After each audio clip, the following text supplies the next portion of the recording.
من أهل بيته كلهم قد وجبت له النار أو كما قال عليه الصلاة والسلام آمنت بالله وصدق الله وصدق رسوله النبي الكريم محترم معزز সম্মানিত উলামায়ে কেরাম, উপস্থিত দিনদার ভাইয়েরা, পর্দানিশীন মা বোনেরা, আল্লাহ সুবহানাহু ওয়া তাআলার অসংখ্য শুকরিয়া যে আল্লাহ পাক রব্বুল আলামিন আমাদেরকে কুরআন ও সুন্নাহর মাহফিলে, দ্বীনি মাহফিলে আসার বসার, কিছু কথা বলা এবং শোনার তৌফিক দান করেছেন। সেই জন্য সকলে বলি আলহামদুলিল্লাহ।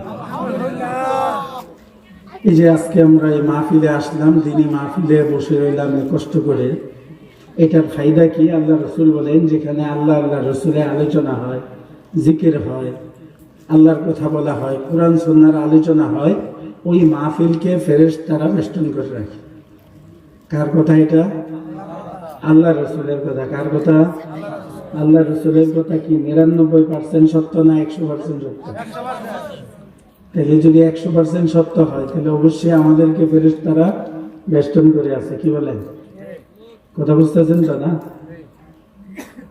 তারপরে আল্লাহ রসুল বলেন যে তাদেরকে আল্লাহর রহমত দিয়ে ঢেকে নেওয়া হয়।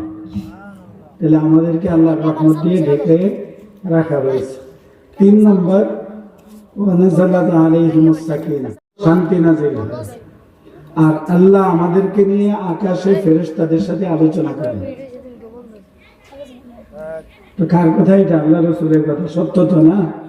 তাই আমাদের এই যে কষ্ট করে বসে এলাম, কষ্ট হচ্ছে, এটা অবশ্যই ঠান্ডার কারণে সময় অনেক হয়েছে, কিন্তু লস তো হয় না, লাভ তো হয়েছে না? কি বলেন, লাভ হয় নাই? আমরা 40,000 বছর ঘুমাইতে পারবো কবরে। কত হাজার বছর? 40,000 বছর। একটা রাত যদি আল্লাহকে দিয়ে গুনাহগুলি মাফ করে নিতে পারি, তাহলে 40,000 বছরের মুহূর্তের মধ্যে 40,000 বছর পার হয়ে যাবে, আমি টেরও পাবো না। আর যদি গুনাহ থাকে, মাফ না হয়, তাহলে 40,000 যে কত 40,000-এ পার হবে তখন বোঝা যাবে। তাহলে বসার দ্বারা ফায়দা হয়েছে তো না?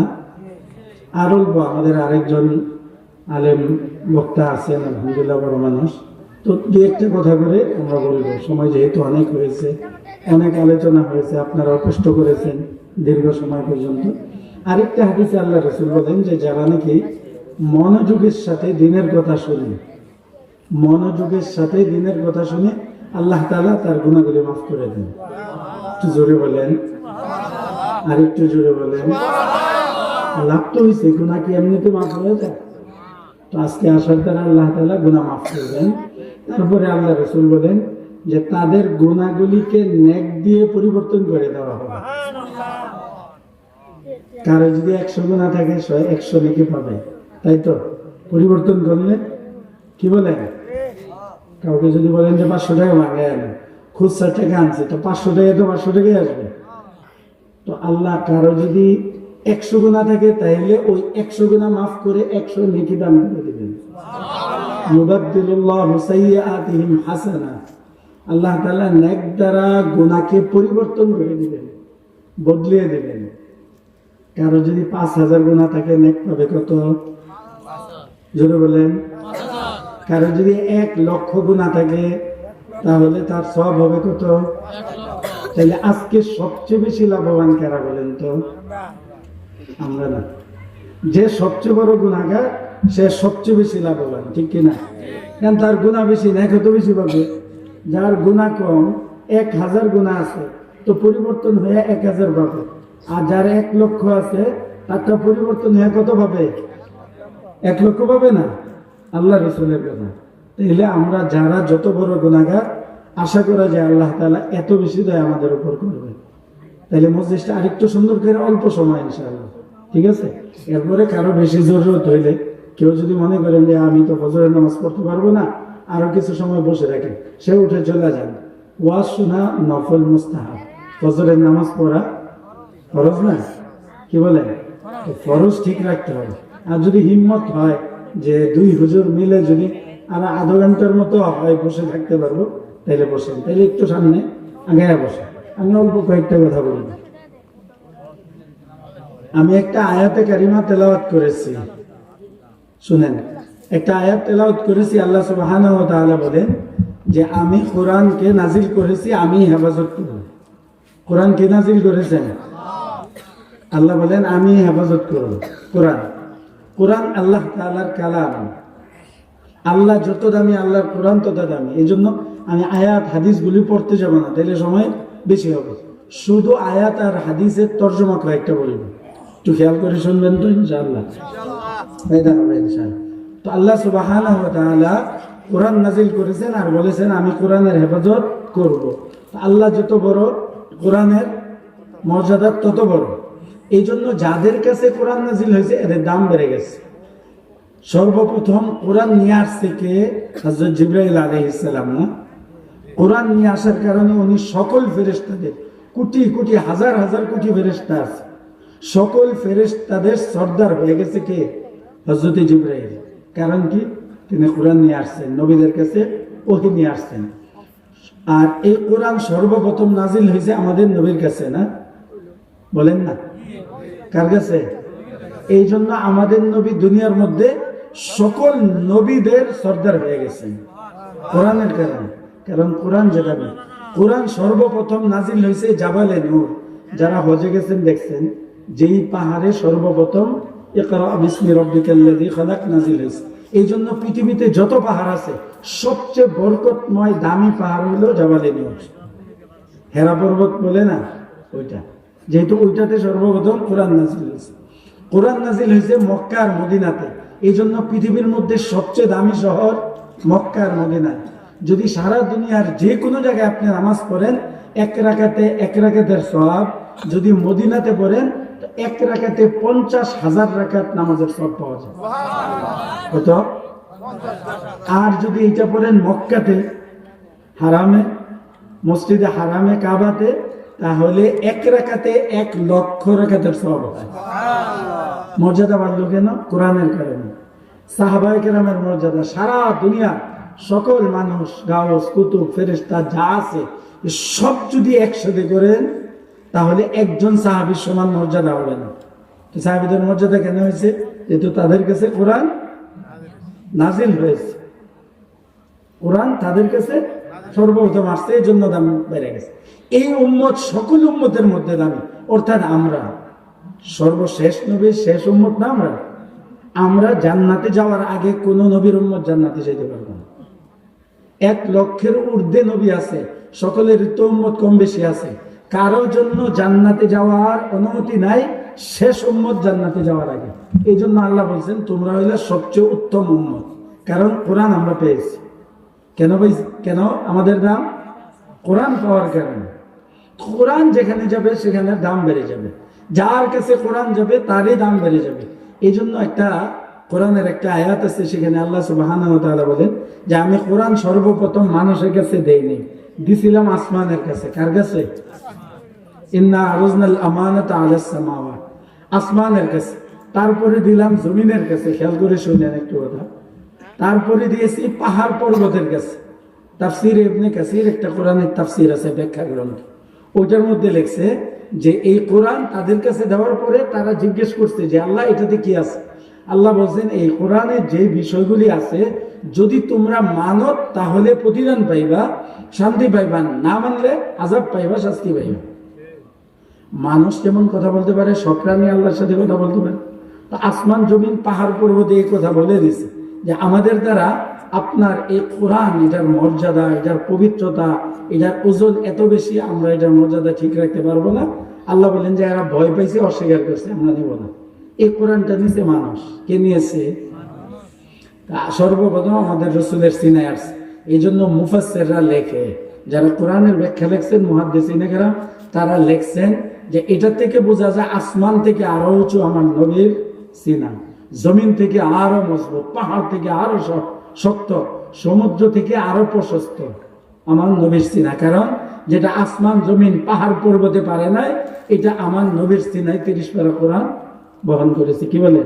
আপনাদের এই মাদ্রাসা তাহসিন, এই যে আল কারীম তাহসিনুল কোরআন মাদ্রাসার যদি একজন 7 বছরের হাফেজকে দাঁড় করায় দেন সকালবেলা যে তুমি আলহামদুলিল্লাহ বলে শুরু করো, দেখবেন যে সন্ধ্যা পর্যন্ত সে 30 পারা কোরআন শেষ করে মিনাল জিন্নাতি ওয়ান নাস পড়ে শেষ করে দিবে। একজন উস্তাদ 70 বছরে, তাকে দাঁড় করে দেন, সন্ধ্যা শুরু করবে, সকাল পর্যন্ত 30 পারা কোরআন শোনায় দিবে। তাইলে যেটা আসমানে পারে নাই, জমিনে পারে নাই, পাহাড় পর্বতে পারে নাই, এটা একজন আলেম, একজন হাফেজের সিনায় বহন করতে পারছে। তাহলে বোঝা গেল এই সিনার দাম সারা দুনিয়া থেকে বেশি, ঠিক কিনা? আল্লাহ বলতেছেন আসমান জমিন পাহাড় পর্বতে ভয় পেয়েছে, অস্বীকার করছে, মানুষ ভয় পায় নাই, এই জন্য মানুষের মর্যাদা এত বেড়ে গেছে। এই জন্য আল্লাহ বলেন যার ভিতরে কোরআন আছে তার মর্যাদা ফেরেশতাদের ঊর্ধ্বে, আর যার ভিতরে একটুও কোরআন নাই, ঈমান নাই, তার মর্যাদা হলো কুকুর আর শুকুর থেকে আরো নিকৃষ্ট, আরো নিকৃষ্ট। এই জন্য আল্লাহ রাসূল সাল্লাল্লাহু আলাইহি ওয়াসাল্লাম বলেন যারা নাকি হাসরের ময়দানে কোরআন নিয়ে উঠবে তাদেরকে বলা হবে ইকরা ওয়ারতাকি ওয়ারাত্তিল কামা কুনতা তুরাত্তিলু ফিদ দুনিয়া। তোমরা কোরআন পড়তে থাকো আর উপরে চড়তে থাকো, এক একটা মর্যাদা, এক একটা বিল্ডিং তুমি অতিক্রম করতে থাকো, উপরে উঠতে থাকো।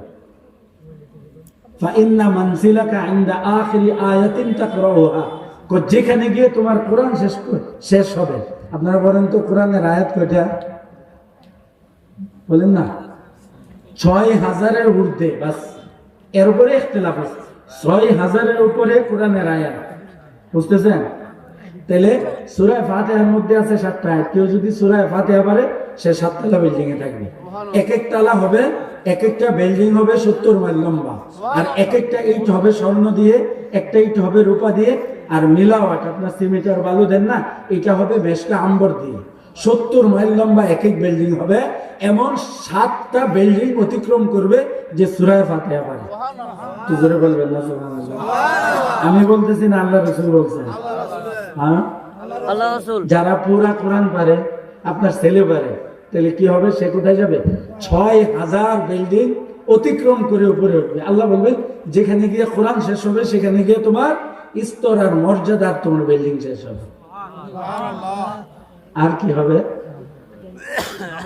যে ব্যক্তি কোরআন মুখস্থ করেছে, কোরআন ইয়াদ করেছে, কোরআন মেনেছে, হাসরের ময়দানে আল্লাহ বলবেন ফেরেশতাদেরকে, এই কার ছেলে? ডাকো ডাকো, কার ছেলে এই হাফেজটা বা এই আলেম? কার ছেলে?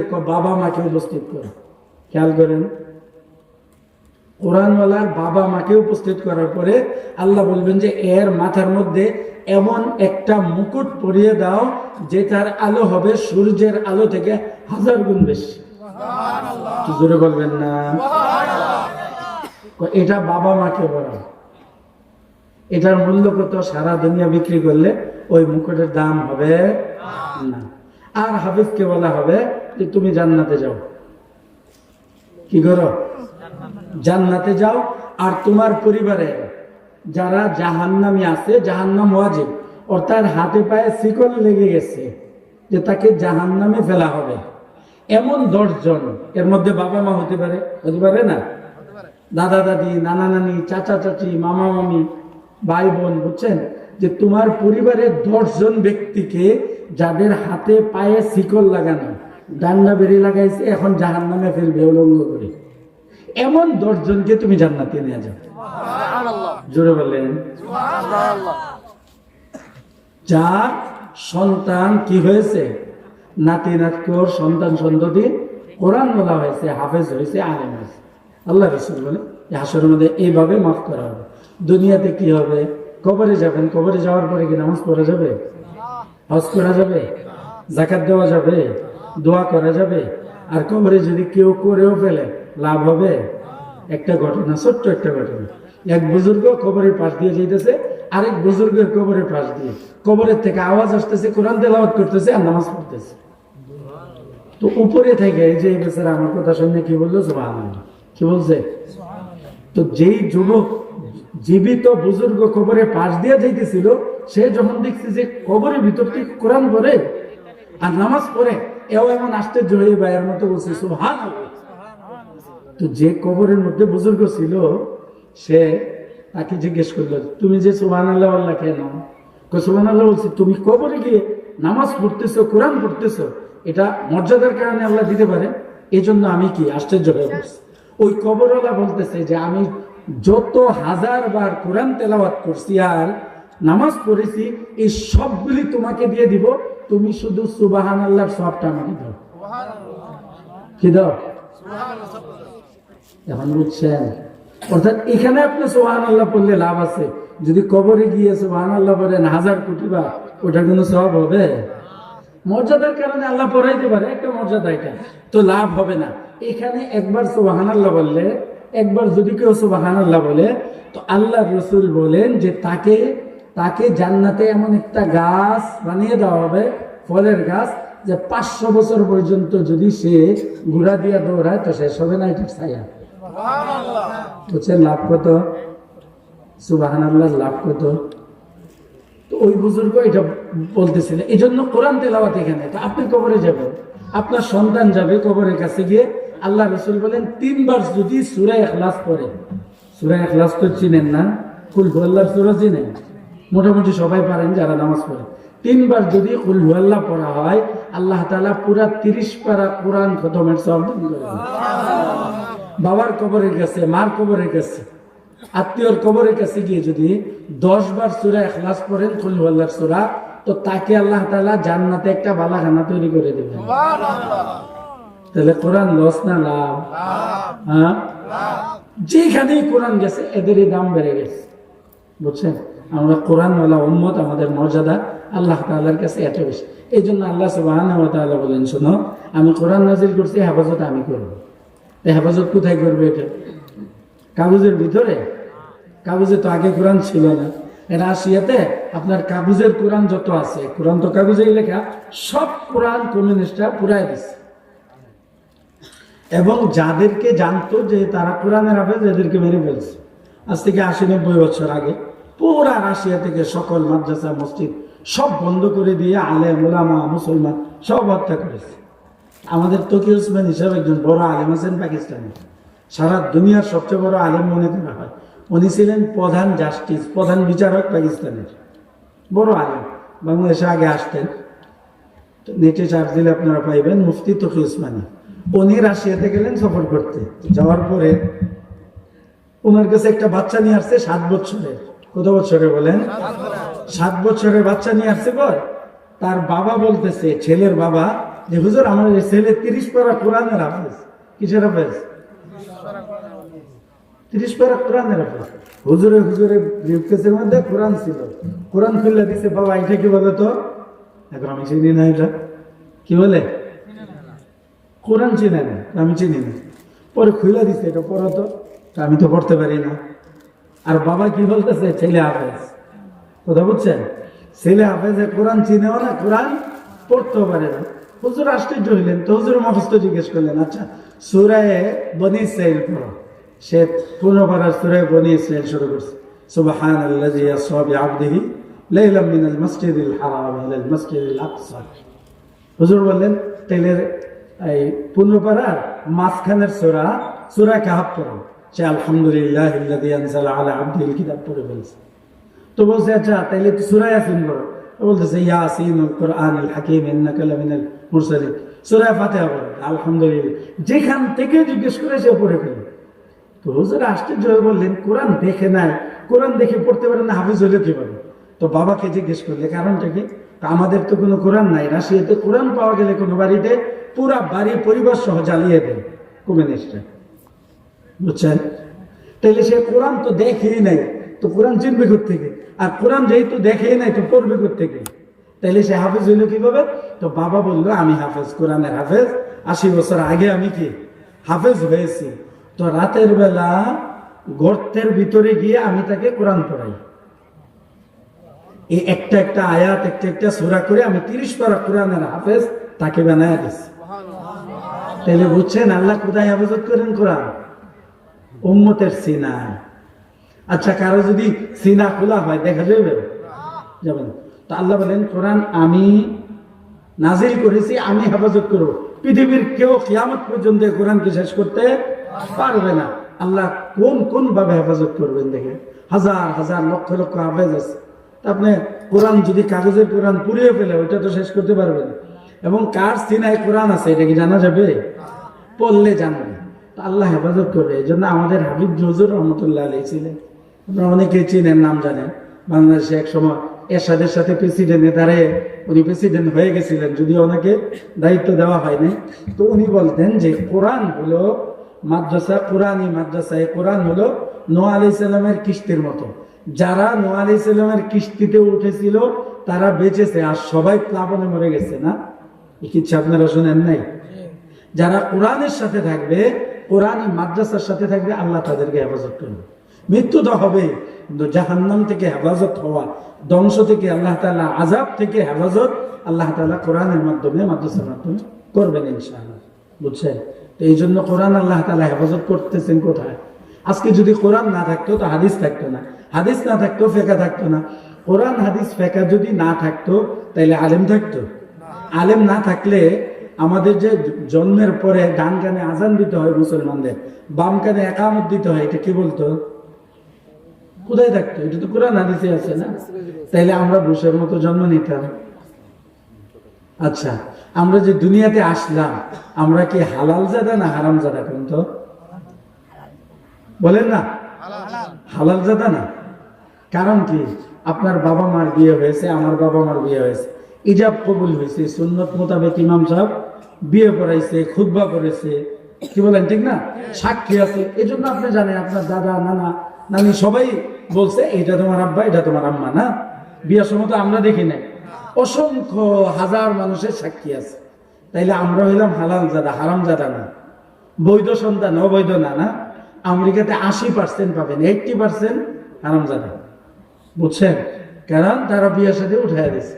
এজন্য এক বাচ্চা স্কুলে গেছে, এটা কিতাবের মধ্যে লিখছে, স্কুলে গেছে তো বাচ্চা বাড়িতে আইসা মাকে বলতেছে, আম্মু আমাকে আমার ছান না আজকে কঠিন একটা প্রশ্ন করছে, আমি উত্তর দিতে পারিনি। তো মা বললো যে উত্তর দিতে পারলো না, এমন কঠিন কি প্রশ্ন? প্রশ্ন করছে যে আমার বাবার নাম কি? তো আমি তো বাবার নাম জানি না, বলতে পারিনি। মা বলে, আশ্চর্য কথা, তোমার বাবার নাম তুমি জানো না, আমি তো জানি না। মাই কি জানে না, কারণ বিয়ে শাদী তো হয় নাই। পরে বলছে যে 3 জন আমার বয়ফ্রেন্ড, বিএফ, 3 জন বিএফ আমার আছে, এদের যে কোনো একজন হবে, তবে নির্ধারিত ভাবে বলতে পারি না। কি বুঝছেন অবস্থা? তাইলে আলহামদুলিল্লাহ আমরা হালাল জাদা, হারাম জাদা না, বৈধ সন্তান, অবৈধ না। তো বৈধ হয়েছে আলেম থাকার কারণেই তো, নাকি? যদি আলেম না থাকতো তাহলে বিয়ে শাদী কে পড়াইতো, কে শিখাইতো? জানাজাতে আমাদের জানাজাটা এই যে বাচ্চারা পড়াইলো, এইটা কি কোরআন হাদিস ছাড়া আসছে? তাহলে কবরে যাওয়ার আগে আমার জানাজা কে পড়তো? কবরে দেওয়ার সময় বিসমিল্লাহি আলা মিল্লাতি রাসূলিল্লাহ, এই দোয়া কে শিখাইতো? তাহলে দুনিয়াতে তো সব জায়গায় দরকার আছেই কোরআন সুন্নাহ।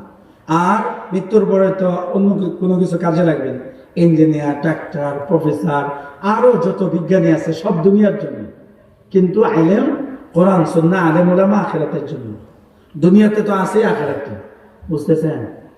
তাহলে আখিরাতে সম্পদ দরকার আছে তো। দুনিয়াতে 60 বছর শেষ, কবরে 40,000 বছর, হাসরে 50,000 বছর, এরপরে যা শুরু হবে আর শেষ হবে না। তাহলে ওইটার কি পাইছে না? মাদ্রাসা ছাড়া আর কোনো উপায় আছে? হ্যাঁ, এই জন্য আমাকে ইমানদার হতে হবে, সবাই আলেম হতে হবে, এটা আমি বলি না। কোরআন শিখতে হবে মুসলমান হিসাবে, নামাজ, রোজা, হজ, যাকাত শিখতে হবে। এই জন্য মক্তব অথবা কোরআনের হাফেজ এই পর্যন্ত সবাইকে শিখতে হবে। তারপরে ইঞ্জিনিয়ার হও, ডাক্তার হও, যা কিছু হও, মুসলমান আগে হইতে হবে। আর মুসলমান বানানো হয় কোথায়? মাদ্রাসায়। না, তাহলে মাদ্রাসায় দিতে হবে তো। হ্যাঁ, যারা এখান থেকে স্কুলে পড়তেছে একটাই মাদ্রাসায় দিবে, যে কোরআন শিখতে হবে, নামাজ রোজা শিখতে হবে, ফরজ পরিমাণ ইলম শিখতে হবে, জানাজা শিখতে হবে। বুঝাচ্ছে? না হয় কবরে গেলে উপায় নাই। তো সুতরাং এটা আমরা মাদ্রাসার সাথে থাকবো তো ইনশাআল্লাহ, এটা আমাদের মেইন জিনিস। বা স্কুল কলেজ আছে, থাকবে, সেখানে ডাক্তার হবে, ইঞ্জিনিয়ার হবে, সব। তো এখন অনেকে মনে করে আর কি হুজুর হইলে খাবে কি? কেউ যদি পুরা হুজুর বানাইতে চায়, বুঝাচ্ছে, পুরা হুজুর বানাইতে চায়, তাইলে একটু হলে বিভিন্ন হুজুরা কি না খায় থাকতেছে? হ্যাঁ, যেমন আমরা মনে করেন আমরা এত বড় হুজুর না, এই জন্য আপনারা বেশি চিনে না। আমরা প্রতি রাত্রে আলহামদুলিল্লাহ গরু আর মুরগি খাইতে হয়, আজকেও গরু মুরগি খাইলাম। প্রতি রাত্রে যে মাহফিলে যাইতে হয়, খাইতে হয়। আর টাকা পয়সা কি দেয় না? চুক্তি করি না, বলিও না, ভাড়ার টাকা থাকলে ভাই দিও, না পারলে এটাও দিও না। এটা নবীওয়ালা দায়িত্ব আমাদের পালন করতে হবে, উম্মতের পিছনে থাকতে হবে। অন্যরা বলবে পালায় না, আমরা তারা এই কথা বলে পালিয়ে যাবে, আমরা ইনশাল্লাহ পালাবো। আমরা জেল খাটি, আপনারা আমাকে মনে ওখানে দেখছিলেন যে মহিলা মাদ্রাসার উদ্বোধন, আর রশিদপুরে আসছিলাম। আমি কিন্তু জেলখানার আসামি, আমার 3টা মামলা আছে, এটা আমার গর্ব। আমার 3 মাস আমি আয়না করে থাকছি, একেবারে প্রকৃত আয়না করে, দুনিয়ার কেউ জানতো না, শুধু লেডি হিটলার ফেরাউন যেটা বাঁচছে ওইটা জানতো, তার কিছু বাহিনীরা জানতো, আর আমি জানতাম কোথায়। 3 মাস, তারপরে 2.5 বছর জেলখানায় নাটক করে মামুনুল হক সব বড় বড় আলেমদের সাথে আমি থাকছি। তাহলে আমরা ভাগি না, আমরা ফাঁসিতে ঝুলতেও রাজি, ইমানের জন্য, ইসলামের জন্য, মাদ্রাসার জন্য, এই উম্মতের জন্য। আমরা উম্মতকে ছাড়বো না, কারণ আমাদের নবী জেল খেটে, দাঁত ভেঙ্গে, মাথা ভেঙ্গে 3 বছর রসুল জেল করছে। সাহাবায়ে কেরাম 54,000 সাহাবায়ে কেরাম এই ইসলাম আর ইমান আমাদের পর্যন্ত পৌঁছানোর জন্য শহীদ হয়েছে। আমাদের ইমাম আবু হানিফা জেলখানা থেকে লাশ বের হয়েছে, আলেমরা 14 বছর, 12 বছর, 20 বছর জেল করছে। তো এরা পালায় না, আমরা পালাবো না ইনশাল্লাহ। আমরা ফাঁসিতে ঝুলাই দিলে ঝুলে যাব, আমাদেরকে ক্রস দিয়ে দিলে ক্রসে চলে যাব, আয়না করে নিলে নিবে, কিন্তু আমরা কোরআন সুন্নাহ আর এই মুসলমানদেরকে ছাড়বো না। আমরা তখনও বলছি, এখনো বলবো। আরো যদি কোনো দাজ্জাল সামনে আসে, আসুক, আমরা উম্মতকে আপনাদেরকে ছাড়বো না ইনশাল্লাহ। বলতে পারবেন না কোনো আলেম ছেড়ে গেছে, তবে কিছু আলেম আছে বলবেন যে কিছু তো আমরা দেখছি এদের সাথেও ঘুরতো, আছে না কিছু? সব জায়গায় তো ভালো খারাপ আছে না? যেখানে আল্লাহ রসুল আছে সেখানে আবু জাহেল ছিল কিনা? যেখানে মুসা আলাইহিস সালাম আছে সেখানে ফেরাউন ছিল কিনা? হ্যাঁ, তা আল্লাহ রসুল বলছেন 2 দল আলেম, একদল আলেমের রব্বানি, এদেরকে দিয়ে জান্নাত উদ্বোধন করবে। নবীদের পরে আলেমরা যাবে, তারপরে আমরা সবাই যাবো তাদের পিছনে। আরেক দল আলেম দিয়ে জাহান্নাম উদ্বোধন হবে, ওইটি থাকতে হবে না?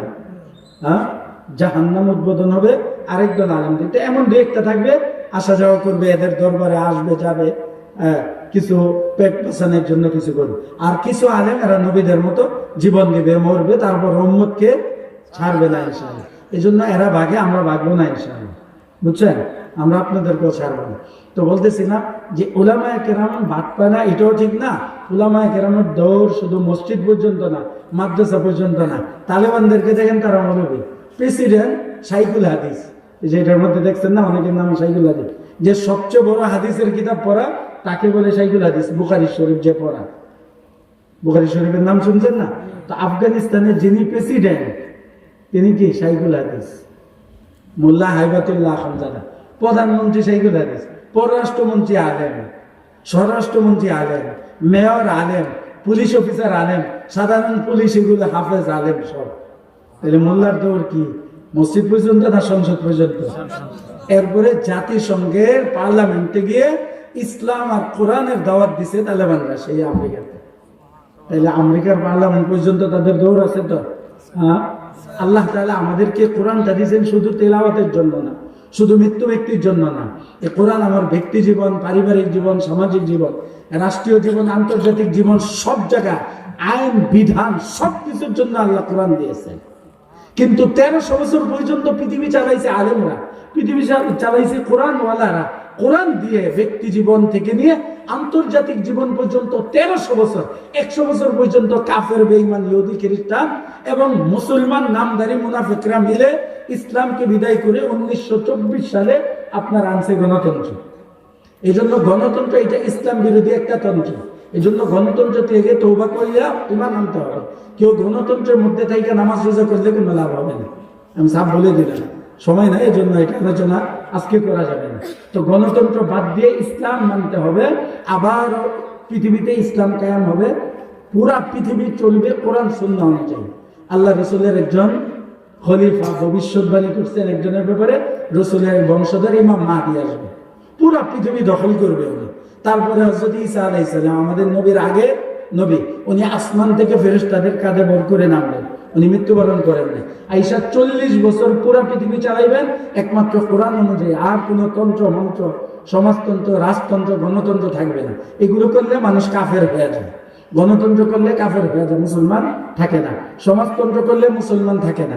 এই জন্য আমাদের কি সর্বশেষ কথা হলো যে কোরআন আল্লাহ দিয়েছেন শুধু তিলাওয়াতের জন্য না, কোরআন অনুযায়ী ব্যক্তি জীবন, পারিবারিক জীবন, সামাজিক জীবন, রাষ্ট্রীয় জীবন, আন্তর্জাতিক জীবন, রাষ্ট্র পরিচালনা করতে হবে কোরআন অনুযায়ী। আল্লাহ বলেন যারা নাকি কোরআন বাদ দিয়ে সমাজতন্ত্র, রাজতন্ত্র, সেই গণতন্ত্রের আইন দিয়ে বিচার আচার করে রাষ্ট্র চালায়, তারা কাফের, তারা জালেম, তারা ফাসিক। এটা কোরআনে আছে।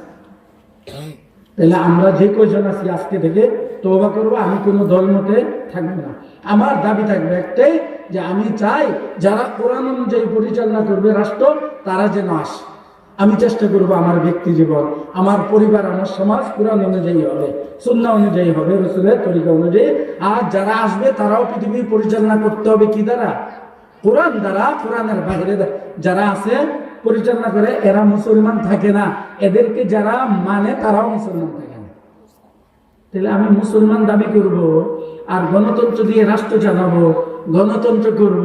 আপনার মুসলমান দুনিয়াতে হইতে পারে, মানুষ আপনাকে জানাজা পড়েই কবর দিবে আল্লাহর কাছে, আপনি কাফের বেঈমান, আপনার জান্নাতে 1 মিনিটের জন্য জায়গা নেই। বুঝতেছেন? আজকে মৌলিকভাবে এটা বলে দিয়ে গেলাম, বিস্তারিত আলোচনা করলে আরো 1 ঘন্টা লাগবে। এই জন্য তওবা করে ফেলেন আজ থেকে, যে আমি গণতন্ত্রে কোনো দলই না, সব গণতন্ত্র একই। গণতন্ত্র তো খারাপ, একজনে গেলে যে আমি পায়খানা খাই, আরেকজনের প্রস্তাব খাই, ব্যবধান আছে, দুটোই তো না পাক। এখন এই দল আর এই দল না, যেই দলেই হোক, কেউ যদি টুপি পাগড়ি পাঞ্জাবি দিয়া পিসা বছর গণতন্ত্র করে, আবার নাম লাগায় ইসলামী গণতন্ত্র আমরা করি, তাইলেও বুঝবেন এটা ধোঁকা। এটা কি? এটা কি? ধোঁকা। ধোঁকা। আপনার পায়খানা প্যাকেটে ঢুকাই পরে লেবেল লাগাই দিছে পবিত্র পায়খানা। পায়খানাকে পবিত্র হয়? হ্যাঁ, কুচকু সাবান দিয়ে ধুইলে হবে পবিত্র? হ্যাঁ। তাহলে গণতন্ত্র এই শব্দটাই কি কুফর? গণতন্ত্র মানে মানুষের আইন দিয়ে মানুষ চলবে। আর আল্লাহ কোরআনে বারবার বলছেন আল্লাহর আইন দিয়ে মানুষ চলবে, সৃষ্টিকর্তার আইন দিয়ে। তো আল্লাহ সৃষ্টিকর্তা, আল্লাহর আইন দিয়ে চলবে। আর গণতন্ত্র কি বলে? গণতন্ত্র মানুষের আইন দিয়ে মানুষের পরিচালনা। এই কথাটাই কুফর। এই কথাটা বললেই ইমান থাকে না। বুঝতেছেন? সকল ক্ষমতার উৎস কে? আল্লাহ এক জায়গায় না, বিভিন্ন জায়গায় কোরআনে বলছেন। আর গণতন্ত্রের বক্তব্য হলো জনগণ সকল ক্ষমতার উৎস। ঠিকই তো? এই গণতন্ত্র হিসাবে জনগণ ভোট দিয়ে একজনকে ক্ষমতা দেয়, সে সংসদে যায়। তাইলে মূল ক্ষমতার উৎসটা হলো জনগণ। কিন্তু সকল জনগণ তো কোটি কোটি মানুষ কি সংসদে যেতে পারবে? একজনকে দায়িত্ব দেয়, সে সেখানে বসে তারপরে কি আইন তৈরি করে। আইন তৈরি করার অধিকার নবীদেরও নেই, একমাত্র আল্লাহ। আল্লাহ বলেন যার সৃষ্টি তার বিধান চলবে, তার আইন চলবে। তবে সরকার কি করবে? বাস্তবায়ন করবে। পুলিশে যেমন সরকারের আইন বাস্তবায়ন করে, আর্মিরা আইন বাস্তবায়ন করে, র্যাব আইন বাস্তবায়ন করে। সরকারের আইনের বিরুদ্ধে, সংবিধান বিরোধী কাজ করলে তাকে পিটানো হয়, জেলে নেওয়া হয়। তো সরকারের দায়িত্ব হলো আল্লাহর বিধানকে কি করা? বাস্তবায়ন করা। আইন করার অধিকার নাই। এরপরে স্পষ্ট আল্লাহ কোরআনে বলছেন যে যারা নাকি আইন তৈরি করে তারা রব হয়ে যায়। রব, সে মুশরিক হয়ে যায়। রব মানে আল্লাহর সাথে আল্লাহর পার্টনার হয়ে যায়। নাউজুবিল্লাহ মিন যালিক। ফেরাউনের কাজ ছিল ওইটা। ফেরাউন বলছে আমি রব। আর আমাদের এই মুসলমান নামধারীরা এরা রব দাবি করে না, কাজ করে একই। আল্লাহর আইনকে পরিবর্তন করে, আল্লাহর বৈধকে অবৈধ করে, আল্লাহর অবৈধকে বৈধ করে। 2-3টা উদাহরণ দিয়ে আমি শেষ করছি। ভাই প্রধান করতে আসছে নিয়ে আসে, হুজুরকে নিয়ে আসে। আর কত সময়? তো আল্লাহর আইন একটু পরিবর্তন করে। যেমন আল্লাহ বলছে চুরি করলে হাত কাটা, এটা মুসলমানের জন্য ফরজ। এরা করে কি? কয়েকদিন জেলে দেয়, টাকা চুলা দিন।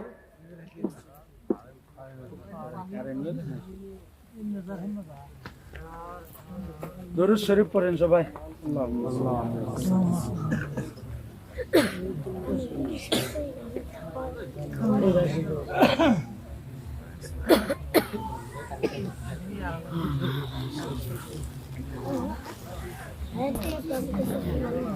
তারা তাদের নেতাদেরকে রব হিসাবে গ্রহণ করেছে।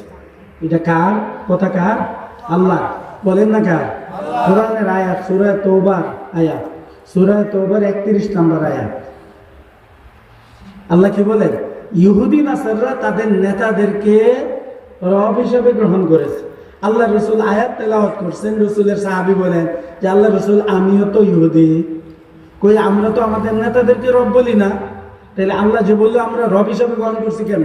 পরে আল্লাহ রসুল বললেন যে আল্লাহ একটা জিনিসকে হালাল করেছে, তোমাদের নেতারা হারাম করে ওইটাকে। আর আল্লাহ হারাম করেছেন, তোমাদের নেতারা হালাল করে। আর এটা মানুষ মাইনা নাকি না খাওয়া, এটা মানে এইটাই রব মানে। মুখ দিয়ে বলতে হয় না রব, কারণ মানুষের তো অধিকার নাই আল্লাহর হালালকে হারাম করা, হারামকে হালাল করা। বুঝতেছেন? যারা করে এরা রবের কাতারে যায়, আর যারা মানে তারা আল্লাহকে বাদ দিয়ে তাদেরকে রব মানে। উদাহরণ দেখেন, মদ হালাল না হারাম? জোরে বলে। এটা কি কয়েক বছরের জন্য না কিয়ামত পর্যন্ত? জুয়া হালাল না হারাম? হ্যাঁ, হারাম না? জিনা করা হালাল না হারাম?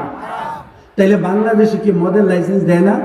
বাংলাদেশ সারা দুনিয়াতে গণতান্ত্রিক যত রাষ্ট্র আছে, সমাজতান্ত্রিক যত রাষ্ট্র আছে, এরা সংসদে বসে আইন পাস করে।